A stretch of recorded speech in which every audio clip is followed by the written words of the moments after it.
गर्भाधान, पुंसवन और सीमंतोन्नयन, 3 संस्कार गर्भ में ही हो जाते हैं, तब बालक का जन्म होता है। तो जन्म के पहले से संस्कार शुरू होता है और मरने के बाद जो संस्कार होता है अंतिम संस्कार, वो मरने के बाद होता है। तो इस शरीर को मनुष्य धारण करता है। जब शरीर का निर्माण गर्भ में होता है उस समय से संस्कार प्रारंभ होता है मनुष्य के जीवन में, और जब शरीर नष्ट होता है उसके बाद तक संस्कार किया जाता है। तब ये मानव जीवन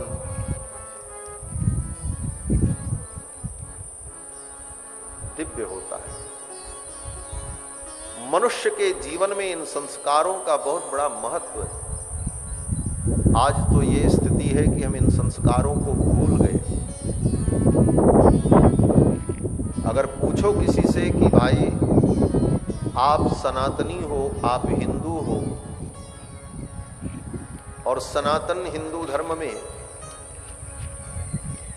जन्म से मृत्यु तक जो संस्कार होते हैं उनका नाम बता दो, तो नाम भी नहीं मालूम है लोगों को। संस्कार होना तो बहुत दूर की बात है। इसी कारण से हम लोग धीरे धीरे संस्कारहीन होते चले जाते हैं। संस्कारहीनता ही हमें नास्तिकता की ओर, पतन की ओर और अपनी परंपराओं से दूर ले जा रही है। हमारे जीवन से संस्कार धीरे धीरे विलुप्त हो रहे हैं। संस्कारों के प्रति हमको, आपको सजग रहना चाहिए। मनुष्य के जीवन में संस्कार की महत्ता क्यों है? क्योंकि ये मनुष्य, ये जीवात्मा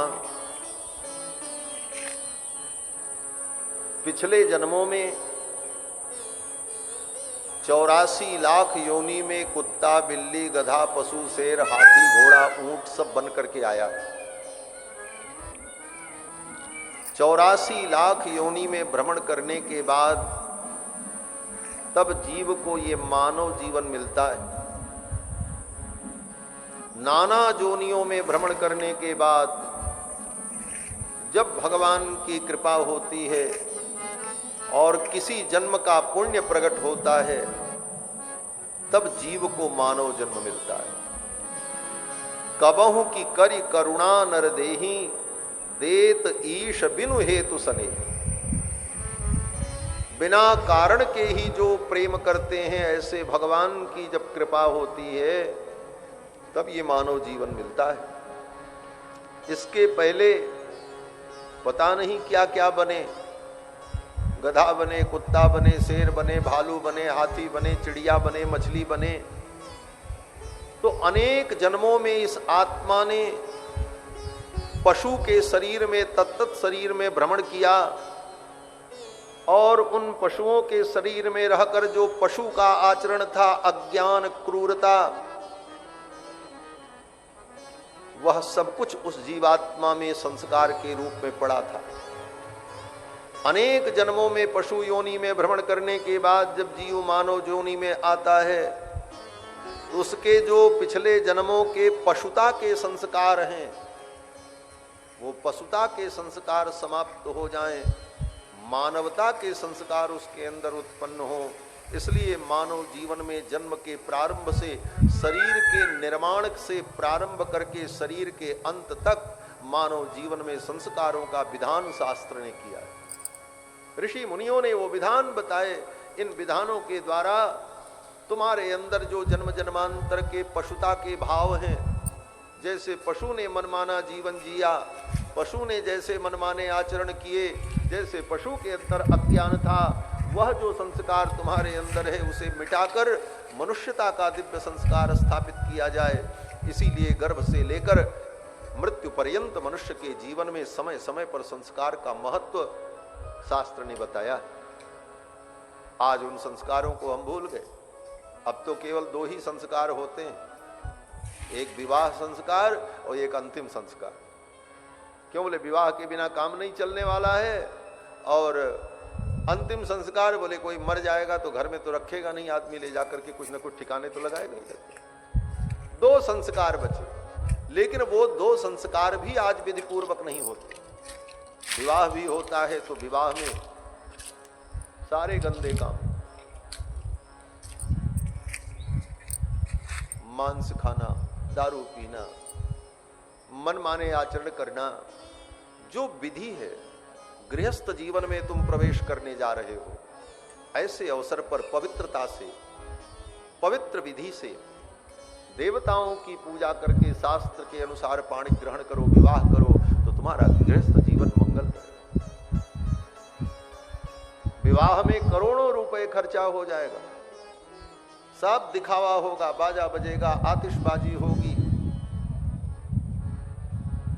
डेकोरेशन होगा, खाने पीने की उत्तम से उत्तम व्यवस्था होगी, लेकिन विधि पूर्वक विवाह हो जाए, सारे मंत्र पढ़ लिए जाएं और विधि से हो जाए, उस पर ध्यान नहीं होता।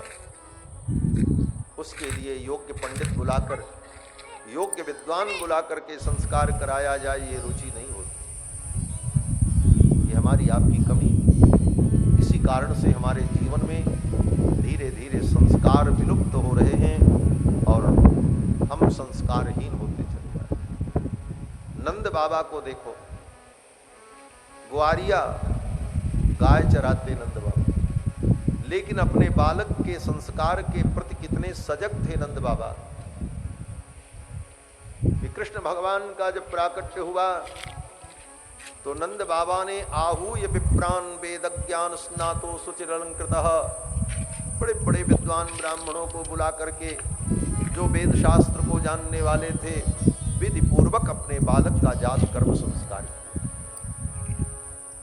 दशरथ जी महाराज ने भी नांदी मुख सराध करी जात कर्म सब कीन, और इसके बाद जब नामकरण का संस्कार आया तो गुरुदेव वशिष्ठ आए और गुरुदेव वशिष्ठ ने चारों कुमारों का नामकरण किया। श्री गोस्वामी जी महाराज कहते हैं कि गुरुदेव ने विचार किया कि इनका क्या नाम होना चाहिए, और जैसा नाम होगा वैसा ही गुण प्रकट होगा, यथा नाम तथा गुण। गुरुदेव वशिष्ठ विचार करते, हरि नाम गुरु हृदय विचारी, हरि नाम गुरु हृदय विचारी, वेद तत्व तव सुत जारी, वेद तत्व तव सुत जारी, हरि नाम गुरु हृदय विचारी, हरि नाम गुरु हृदय विचारी, हरे नाम गुरु हृदय विचारी। गुरुदेव वशिष्ठ ने विचार किया, और जब नामकरण करने के लिए रामलला सरकार को, कौशल्या कुमार को वशिष्ठ जी ने अपने गोद में लिया, तो ज्यों ही भगवान को गोद में लिया 12 दिन के ठाकुर जी, परब्रह्म परमात्मा सच्चिदानंद अखिल कोटि ब्रह्मांड नायक सर्वेश्वर भगवान बालक बने, ऐसा मनोहर रूप जब गोद में वशिष्ठ जी ने लिया कौशल्या कुमार को, तो भगवान का स्पर्श करते ही, उनके बाल रूप का दर्शन करते ही महर्षि वशिष्ठ की आंखें बंद हो गईं और उनको प्रेम की समाधि लग गई। गोद में रामलला को लिए हुए हैं और आंखें बंद, प्रेम की समाधि लग गई। वशिष्ठ परम प्रीतो नामानि कुरुते तदा, परम प्रीति से युक्त होकर कुछ क्षणों के लिए भाव समाधि में चले गए वशिष्ठ जी महाराज और विचार करने लगे। वशिष्ठ जी को वो सब बातें याद आ गईं। कौन सी बात? बोले ब्रह्मा जी ने जो वशिष्ठ जी को बताया था, जब इक्ष्वाकु मनु अयोध्या के राजा बनकर के आ रहे थे,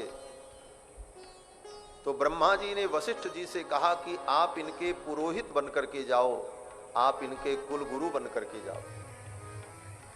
वशिष्ठ जी ने कहा मैं पुरोहित नहीं बनूंगा। क्यों? बोले पुरोहित बनकर के मैं जाऊंगा तो पुरोहित का जो काम है बड़ा कठिन काम है, और इतना कठिन काम करने के बाद भी उस पुरोहित का यजमान के द्वारा अहंकार के कारण अपमान भी होता है। अहंकारी यजमान हो, धन का उसे घमंड हो, तो वह उन पुरोहित ब्राह्मणों का भी अनादर कर देता है, उनका उपहास करता है, और उस पुरोहित ब्राह्मण को ये सब सहन करना पड़ता है। वशिष्ठ जी ने कहा, मैं पुरोहित बनकर के नहीं जाऊंगा। उपरोहित्य कर्म अति मंदा, वेद पुराण सुमित कर निंदा। और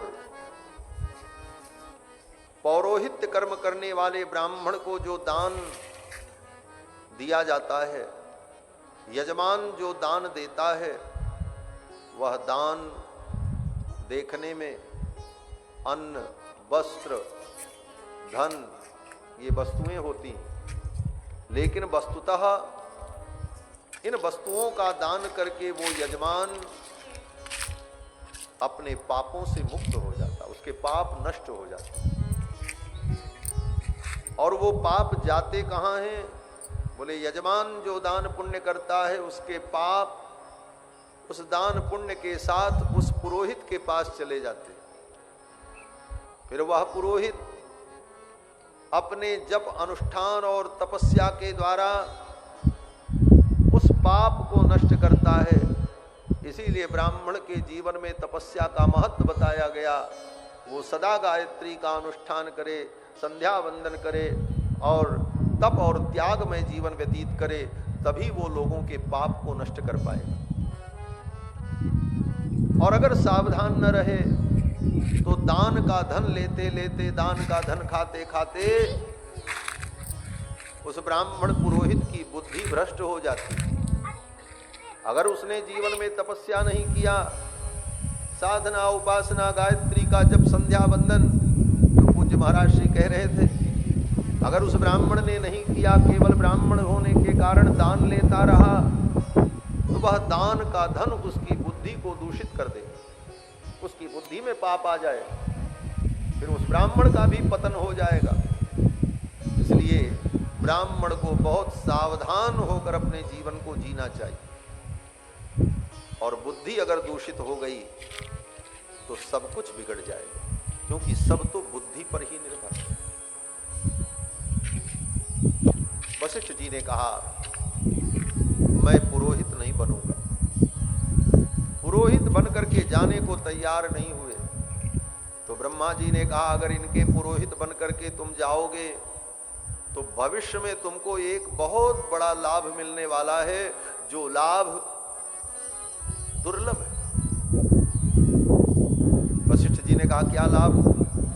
ब्रह्मा जी ने कहा, इनके पुरोहित बनकर के जाओ और इन्हीं के वंश में आगे चल करके एक राजा होंगे जिनका नाम होगा दशरथ। उन दशरथ जी के घर में परब्रह्म परमात्मा भगवान श्री हरि चार चार रूपों में प्रकट होंगे बालक बन करके, और तुम उनके पुरोहित बनोगे। भगवान तुम्हारे शिष्य बनेंगे, उनका तुम नामकरण करोगे, उनका मुंडन संस्कार होगा तुम्हारे द्वारा। जब वो बड़े होंगे तो उनका यज्ञोपवीत संस्कार तुम्हारे द्वारा होगा। फिर तुम्हारे गुरुकुल में वो पढ़ने जाएंगे, तुम उनको पढ़ना सिखाओगे, वो तुम्हारी गोद में खेलेंगे और कभी कभी तुम्हारी दाढ़ी भी पकड़ करके खींच लेंगे। जैसे बच्चा गोद में बैठे और पिता की दाढ़ी हो तो दाढ़ी भी पकड़ लेता है। ब्रह्मा जी ने कहा, भगवान बालक बन करके ऐसी लीला करेंगे और दशरथ जी के पुत्र बनेंगे, ये सौभाग्य तुमको प्राप्त होगा। भगवान के बाल रूप का दर्शन होगा और भगवान तुम्हारे गुरुकुल में रह करके पढ़ेंगे, क्रीड़ा करेंगे, लीला करेंगे। वशिष्ठ जी ने कहा, भगवान हमको इतने सुलभ हो जाएंगे? ब्रह्मा जी ने कहा, हाँ।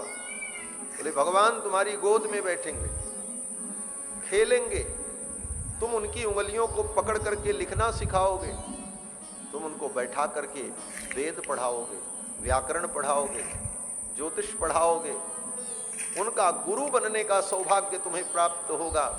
अगर आज तुम इनके पुरोहित बनकर के गए तो ये सौभाग्य तुम्हें प्राप्त हो। वशिष्ठ जी महाराज बड़े प्रसन्न हो। वशिष्ठ जी ने कहा अगर ऐसी बात है तो मैं पुरोहित बनकर के जाऊंगा। और इसी शर्त पर श्री वशिष्ठ जी महाराज सूर्य वंश के पुरोहित बनकर के आए। और महाराज इक्ष्वाकु के काल से लेकर दशरथ जी के काल तक वही पुरोहित थे, दूसरा कोई पुरोहित नहीं बदला। कितने राजा पैदा हुए और मर गए, चले गए, लेकिन पुरोहित वही वशिष्ठ जी महाराज थे, ब्रह्मा के पुत्र। और वशिष्ठ जी महाराज इक्ष्वाकु मनु के काल से लेकर राम जी के काल तक रघुकुल के पुरोहित रहे। और जितने राजा उस वंश में हुए सबका विवाह, मूढ़न, यज्ञोपवीत, अंतिम संस्कार, पिंडदान, सब कर्मों को कराते रहे, केवल इसी आशा में कि एक दिन हमको राम जी मिलेंगे। आज वो आशा वशिष्ठ जी की पूरी हुई। और जब कौशल्या कुमार को गोद में लिया वशिष्ठ जी ने तो ब्रह्मा जी की वो सब बात याद आ गई। ब्रह्मा जी ने कहा था एक दिन तुम्हें अद्भुत लाभ होगा, और आज वो लाभ मिला। ये सोचकर वशिष्ठ जी महाराज बड़े आनंदित हुए। वशिष्ठ परम प्रीतो नामानि कुरुते तदा। और परम प्रीति से युक्त होकर वशिष्ठ जी ने चारों कुमारों का नामकरण संस्कार किया। कौशल्या कुमार को गोद में लिया और कहा राजन, ये आपके जो बड़े पुत्र हैं कौशल्या कुमार, इनका नाम राम होगा, 2 अक्षर का नाम राम। दशरथ जी ने कहा गुरुदेव राम का अर्थ क्या है? राम माने क्या? किसी भी शब्द का कोई अर्थ होता है तो राम माने क्या?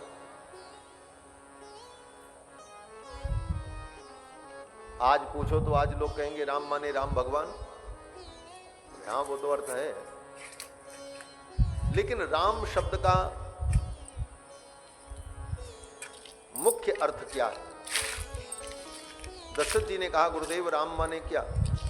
तो वशिष्ठ जी ने कहा राजन, राम का मतलब जो सबको रमण कराए उसको कहते हैं राम। जो सबको रमण कराए, रमण कराना माने आनंद देना, जो सबको आनंद प्रदान करे, सबको रमण कराए, उसका नाम राम। और दूसरा अर्थ बोले जो सबके अंदर रमण करता है उसका नाम राम। ईंटा, पत्थर, पहाड़, पेड़, पशु, पक्षी, मनुष्य सबके अंदर जो रमण कर रहा है, जो सबके अंदर विद्यमान है, अंदर बाहर सब जगह जो प्रतिष्ठित है, अंतर बहिष्ठ तत्सर्वम व्याप्य नारायण स्थितः, वो तत्व जो है वो राम। राम माने जो कण कण में विद्यमान है, रमण कर रहे हैं, और जो सबको आनंद प्रदान करते हैं, उनका नाम राम होगा। वशिष्ठ जी ने कहा कि ज्येष्ठम रामम महात्मानम, आपके जो ज्येष्ठ पुत्र हैं इनका नाम राम, और ये महान आत्मा है। ज्येष्ठम रामम महात्मानम। दशरथ जी ने कहा ये सबको आनंद प्रदान करेंगे? गुरुदेव वशिष्ठ ने कहा हाँ। बोले इनके पास कितना आनंद है कि ये सबको बांटते रहेंगे और कभी खत्म नहीं होगा। वशिष्ठ जी ने कहा राजन, इनके पास इतना आनंद है, बोले ये आनंद के समुद्र हैं, आनंद के सिंधु हैं, और उस आनंद सिंधु के एक बिंदु से सारे संसार को आनंदित करते रहते हैं। वह अनंत आनंद जो है वह इनका स्वरूप है, ये अनंत आनंद सिंधु है। ये राम शब्द की व्याख्या वशिष्ठ जी महाराज ने बताई। जो आनंद सिंधु सुख राशि, जो आनंद सिंधु सुख राशि, पी कर दे रहे लोक सुखासी, पी कर दे रहे लोक सुखासी। तो सुख धाम राम असना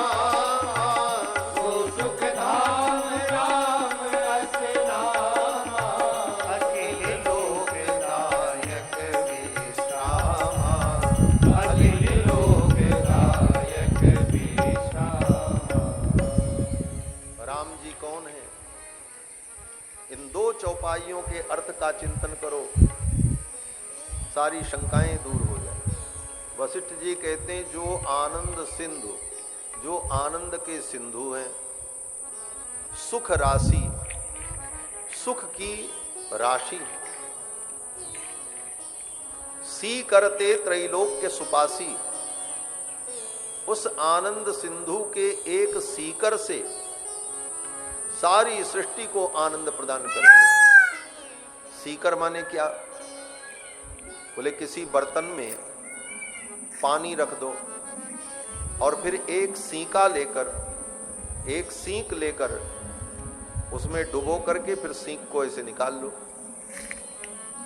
तो जितना पानी उस सींक में चिपक जाए और धीरे धीरे वो पानी सरक करके सींक के अग्रभाग में आकर के बूंद बन करके लटक जाए, वह एक बूंद जो जल है उसको कहते हैं सीकर, उसको कहते हैं सीकर, एक बूंद।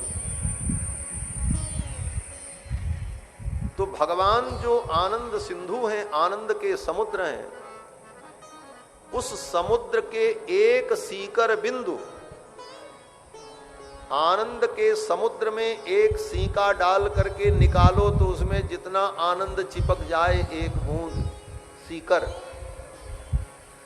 उस एक सीकर बिंदु से, अपने आनंद सिंधु के एक सीकर बिंदु से भगवान इस संपूर्ण सृष्टि को आनंदित कर देते। ये दुनिया में जितना आनंद तुम लोगों को दिखाई पड़ रहा है, किसी को खाने में आनंद आ रहा है, किसी को घूमने में आनंद आ रहा है, किसी को नाचने में आनंद आ रहा है, किसी को धन में आनंद आ रहा है, किसी को बिल्डिंग में आनंद आ रहा है, किसी को मोटर में आनंद आ रहा है, ये जितने आनंद हैं, मोटर आनंद, बिल्डिंग आनंद, ये सब आनंद, हाँ, ये सब आनंद कहां से आया है? बोले ये सब आनंद उस आनंद सिंधु का एक बिंदु है। बस सोचो, उस आनंद सिंधु के एक बिंदु में ही दुनिया पागल है, दीवानी है। और कल्पना करो वो आनंद सिंधु अगर तुम्हें मिल जाए तो कितना आनंद। इसीलिए उस आनंद सिंधु राम को प्राप्त करने के लिए, उन आनंद सिंधु परमात्मा को प्राप्त करने के लिए बड़े बड़े ऋषि मुनियों ने, बड़े बड़े राजाओं ने अपने राजपाट के आनंद को छोड़कर जंगल में जाकर उस आनंद सिंधु को प्राप्त किया। इतिहास लिखा है, बड़े बड़े राजा महाराजा जो महल में रह करके सुख भोगते थे, संसार की सारी भोग सामग्रियां जिन्हें प्राप्त थीं, ऐसे लोग भी अंत में उस आनंद को छोड़कर उस आनंद सिंधु को पाने के लिए जंगल चले जाते थे। चौथे पन नृप कानन जाही, और जंगल में जाकर के तप करके उस आनंद सिंधु को प्राप्त करते। वो आनंद सिंधु रघुनाथ जी। सो सुख धाम राम असनामा, जो सुख के धाम हैं, जिनका नाम राम है। और उनकी विशेषता क्या है? बोले अखिल लोकदायक विश्रामा, संपूर्ण संसार को, लोक को जो विश्राम देने वाले। विश्राम माने आराम। जीव को विश्राम कहां मिलता है? सच्चा विश्राम। बोले जिस विश्राम के मिलने के बाद फिर कभी दुख न हो, वह विश्राम। थोड़ी देर का विश्राम तो हम लोग ले लेते हैं, बोले चलो थक गए हैं, थोड़ा विश्राम कर लो, थोड़ा आराम कर लो। लेकिन वो आराम कुछ देर के लिए मिलता है और फिर दुख होता है जीवन में। तो ऐसा आराम, जो ऐसा विश्राम जो सदा के लिए हमको मिले, तो कहते हैं वो विश्राम, वो आराम तो राम जी के चरणों में आने पर ही मिलेगा। एक महात्मा ने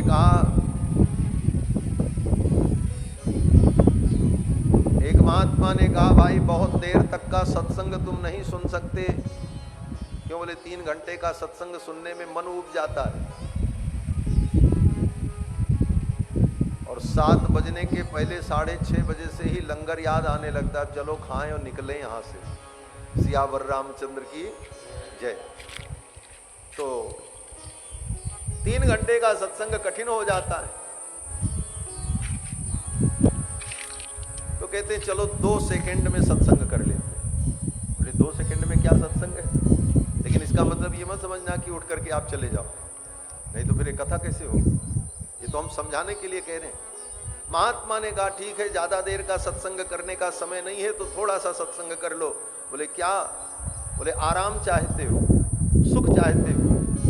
बोले हाँ चाहते हैं। तो बोले एक काम करो, आराम की तलब है तो एक काम कर, आराम की तलब है तो एक काम कर, आराम की शरण में तू राम राम कर। ये सही सत्संग है, यही सत्संग का सार है। आराम की शरण में तू राम राम कर, आराम की तलब है तो एक काम कर। तो सच्चा सुख तो राम जी के चरणों में मिलता है। राम का मतलब ही है जो आनंद देने वाले हैं, आनंद सिंधु है। इसीलिए भक्तों ने गाया, मिलता है सच्चा सुख केवल भगवान तुम्हारे चरणों में। मिलता है सच्चा सुख केवल श्री राम